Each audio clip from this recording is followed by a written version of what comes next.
जैसे ही हम बिजनेस का इनकम कहते हैं, इमीडिएटली अपने दिमाग में आता है अ trading and profit and loss account. चलिए, जब इनकम फ्रॉम बिजनेस का क्वेश्चन अपने एग्जाम में आएगा, उस टाइम पे भी अपने सामने normally there will be a trading and profit and loss account. So first of all let us see how the question will be there. Question किस प्रकार से होगा वो देखो. They will give you the trading and profit and loss account, or they will give you the income and expenditure account. Trading, profit and loss account and income and expenditure account दिया जाएगा.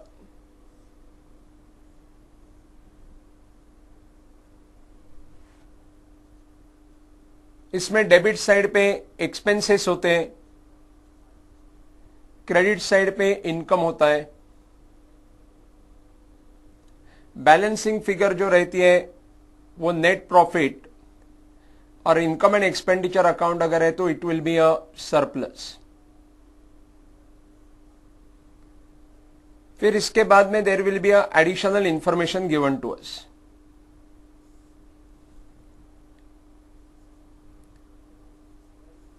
Additional information दिया जाता है. So अपने trading profit and loss account या income and expenditure account जो दिया जाता है, as we are aware, debit side में एक्सपेंसेस, क्रेडिट साइड में इनकम आता है. जब आप ये अकाउंट क्लोज करते हो, trading profit and loss account prepare किया है तो you will be having a net profit, and अगर income and expenditure account prepare किया है so you will be having a surplus. Normally किसी भी आदमी को अगर पूछा जाता है what is your income from business, immediately वो आदमी कहता है साहब मेरे trading profit and loss account में या इनकम एंड एक्सपेंडिचर अकाउंट में जो balancing figure as a net profit या सरप्लस दिखाया गया ना, that is my income from business. But ये सरासर गलत है. As per the income tax rule, net profit या सरप्लस जो है, that net profit या surplus cannot be treated as a income from business for the income tax purpose. आप कहेंगे क्यों? Because ये जो trading profit and loss account prepare किया गया है, this trading profit and loss account is prepared as per the standards, concept, conventions which are followed in a financial accounting. Financial accounting में जो कॉन्सेप्ट, कन्वेंशंस, स्टैंडर्ड्स फॉलो किए जाते हैं, उसके basis के ऊपर क्या किया गया है, ये trading profit and loss account prepare किया गया है. So as per the financial accounting concept, convention, yes 101% ये trading profit and loss account correct है. जो नेट प्रॉफिट या नेट लॉस या सरप्लस या डेफिसिट दिखाया गया होगा वो उस साल का नेट प्रॉफिट है या सरप्लस है, 101% करेक्ट. बट जब यही trading profit and loss account हम एनालाइज करते हैं, we are analysing this trading profit and loss account for the purpose of our income tax. Income tax में इनकम फ्रॉम बिजनेस कैलकुलेट करने के लिए जब हम एनालिसिस करते हैं तो ये नेट प्रॉफिट या surplus we can not call this as a income from business. क्यों? P&L अकाउंट के एक्सपेंसेस में certain expenses will be related to the business. As per the income tax rule, certain expenses are related to the business, certain expenses are not related to the business. कुछ expenses business से related है, कुछ expenses business से related नहीं है. On the credit side income में भी certain income are related to the business, certain income are not related to the business.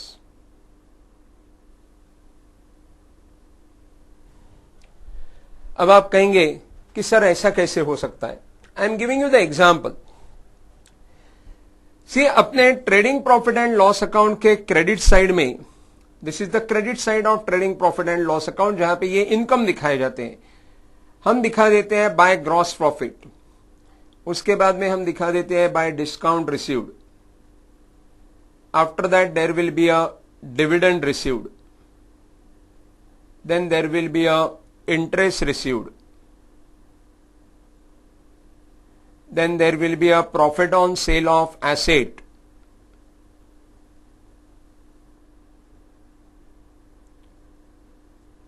So on and so forth. इस प्रकार से अलग अलग प्रकार के इनकम हम दिखा देते हैं। अब first of all, as per the income tax point of view, what is the meaning of business और अ प्रोफेशन? बिजनेस का मतलब होता है इनकम फ्रॉम बिजनेस कैलकुलेट करते समय you have to earn the income from the buying and selling of goods. आप जिसमें dealing करते हो, जिस आइटम में, जिस गुड्स में आप डीलिंग करते हो, बाइंग एंड सेलिंग करते हो, ऐसे buying and selling of goods से जो इनकम अर्न किया जाता है that will be called as a income from business. Profession, इसका मतलब जो आपका प्रोफेशन है, जो आपके प्रोफेशनल रिलेटेड आप सर्विसेज प्रोवाइड करते हो और उससे जो आपको इनकम होता है that will be called as a professional income. For example, chartered accountant है, तो चार्टर्ड अकाउंटेंट के लिए प्रोफेशनल इनकम कौन सा होगा? जो ऑडिट करने के बाद में उसको ऑडिट फीस मिलता है, टैक्स कंसल्टेंसी करने के बाद टैक्स कंसल्टेंसी की फीस मिलती है, मैनेजमेंट कंसल्टेंसी करने के बाद में मैनेजमेंट कंसल्टेंसी की फीस मिलती है। All these are is professional income. Doctor as a profession, doctor के लिए प्रोफेशनल फीस कौन सी होगी? Which are the professional income which will be there? Visit fees, consultation fees, then the patient treatment fees, all these are nothing but what? It will be nothing but his, or the surgery fees, all these are nothing but it will be his professional income. So ने आपका profession services rendered करके आपको जो income होता है that will be called as a professional income. Doctor के लिए medicine जो दिए जाते हैं, मेडिसिन देके जो पैसा मिलता है, yes, that will be also professional income. So that income only we have to consider, उससे रिलेटेड एक्सपेंसेस हमें कंसिडर करना है और उससे जो इनकम आएगा वो इनकम फ्रॉम बिजनेस होगा। सने while calculating income from business और प्रोफेशन, इनकम टैक्स रूल कहता है आपको सिर्फ बिजनेस या profession related income and business या प्रोफेशन रिलेटेड एक्सपेंसेस ही कंसिडर करना है, बाकी के एक्सपेंसेस और इनकम कंसिडर नहीं करना है। अब अगर हम क्रेडिट साइड में देखेंगे, ग्रॉस प्रॉफिट। ग्रॉस प्रॉफिट हमें किसके वजह से होता है? Gross profit is earn on the basis of buying and selling of goods. Goods जो हम बाइंग एंड सेलिंग करते हैं उसके बेसिस के ऊपर हमें क्या मिलता है? We are getting a income from your business, उसके वजह से हमें यह ग्रॉस प्रॉफिट होता है। सो ग्रॉस प्रॉफिट ये बिजनेस का इनकम है, अलाउड। उसके बाद में next is the discount received. Discount received जो है, डिस्काउंट आपको कब मिलता है? Discount you will be getting when you are settling the payment of the supplier. Supplier का पेमेंट जब आप सेटल करते हो, सप्लायर का पेमेंट जब आप सेटल करते हो, जिसके पास से आपने क्रेडिट बेसिस के ऊपर रॉ मटेरियल परचेस किया है, उसको पेमेंट जब करने के लिए जाते हो तो आपको डिस्काउंट मिलता है। So discount received, again it is related to the business. Dividend received, जब हम डिविडेंड रिसीव्ड कहते हैं, सो डिविडेंड रिसीव्ड ये आपने इस साल का इनकम करके पीएनएल अकाउंट में रिकॉर्ड किया है, as per the financial accounting 100% correct है, बट इनकम टैक्स रूल कहता है डिविडेंड रिसीव्ड ये आपके बिजनेस से रिलेटेड नहीं है। डिविडेंड रिसीव्ड ये टैक्सेबल इनकम है या टैक्सेबल इनकम हो सकता है, it will be consider under the head income from other source. So ये बिजनेस से रिलेटेड नहीं है तो क्रॉस करने का। उसके बाद में इंटरेस्ट रिसीव्ड, इंटरेस्ट रिसीव्ड भी कहां पे आता है? DW रामू फकीर, फकीर में आई फॉर द इंटरेस्ट रिसीव्ड, ये भी कहां पे जाएगा? It will be also going as a income from other source. उसके बाद में profit on sale of asset, आपने प्लांट एंड मशीनरी बेचा, उससे आपको प्रॉफिट वगैरह हो गया। सो प्लांट एंड मशीनरी वगैरह ये डेप्रिसिएबल एसेट है, इससे रिलेटेड प्रॉफिट या लॉस हो रहा है कि नहीं, ये अपने इनकम टैक्स में कैपिटल गेन के अंडर कैलकुलेट किया जाएगा एंड इसके लिए ये भी इनकम फ्रॉम बिजनेस नहीं माना जा सकता है। सो इस प्रकार से अपने क्रेडिट साइड में as per the income tax rule कुछ इनकम बिजनेस से रिलेटेड होते हैं, कुछ इनकम बिजनेस से रिलेटेड नहीं होंगे। जो बिजनेस से रिलेटेड होंगे उसको क्या करना है? अलाउड करना है। जो बिजनेस से रिलेटेड नहीं होंगे उसको क्या करना है? क्रॉस करना है, नॉट अलाउड करना है। Similarly on the expense side, expense side में प्रोप्राइटर ने, इंडिविजुअल ने अगर अपने पर्सनल एक्सपेंसेस कुछ डेबिट किए हैं, जैसे कि उसने अपना लाइफ इंश्योरेंस का प्रीमियम पे किया, बिजनेस के बैंक अकाउंट में से उसने लाइफ इंश्योरेंस प्रीमियम के लिए चेक दे दिया, अपना मेडिकल इंश्योरेंस का प्रीमियम उसने अपने बिजनेस के बैंक अकाउंट में से दे दिया।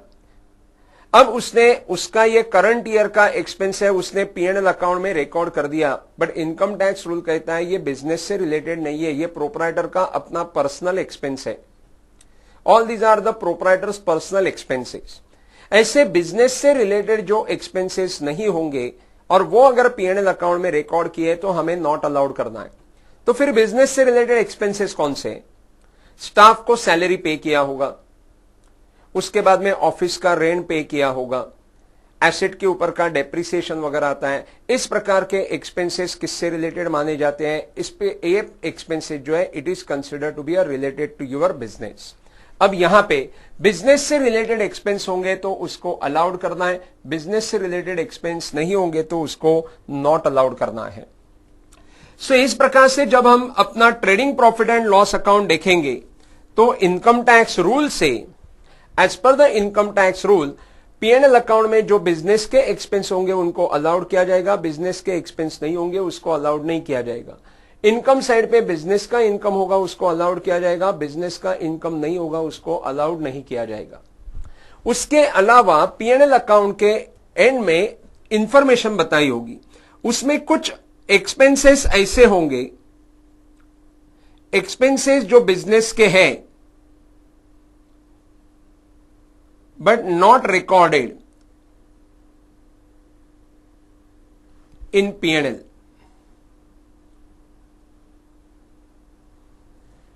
एक्सपेंसेस बिजनेस से रिलेटेड है बट उनको अपने P&L में रिकॉर्ड नहीं किया गया है। सिमिलरली कुछ इनकम होंगे, इनकम ऑफ बिजनेस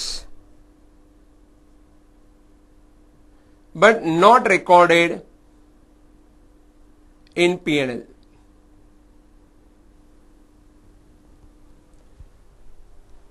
अब बिजनेस का एक्सपेंस है बट P&L में रिकॉर्ड नहीं किया गया है, ऐसे एक्सपेंसेस को कहा जाएगा अनरिकॉर्डेड बिजनेस एक्सपेंसेस।